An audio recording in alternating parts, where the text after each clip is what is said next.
2024च्या शेवटच्या महिन्यात म्हणजेच डिसेंबरमध्ये 17 दिवस बँक बंद राहणार आहे। त्याचं नेमकं वेळापत्रक कसं आहे समजून घेऊया या व्हिडिओमधून।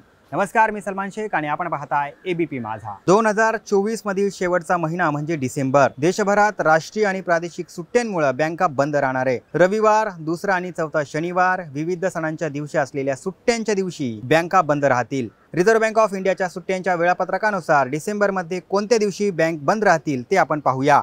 1 डिसेंबर, 3 डिसेंबर, 8 डिसेंबर, 12 डिसेंबर, 14 डिसेंबर, 15 डिसेंबर, 18 डिसेंबर, 19 डिसेंबर, 22 डिसेंबर, 24 डिसेंबर, 25 डिसेंबर, 26 डिसेंबर, 27 डिसेंबर, 28 डिसेंबर, 30 आणि 31 डिसेंबर या दरम्यान देशातील बँक बंद असणार आहे। बँकांचे ग्राहक सुट्ट्याच्या काळामध्ये digital platform, internet banking, mobile app, ATM यासारख्या सेवांचा वापर करू शकता। तुम्हाला ही माहिती आवडली असेल तर जास्तीत जास्त लोकांपर्यंत शेअर करा आणि पाहत रहा एबीपी माझा।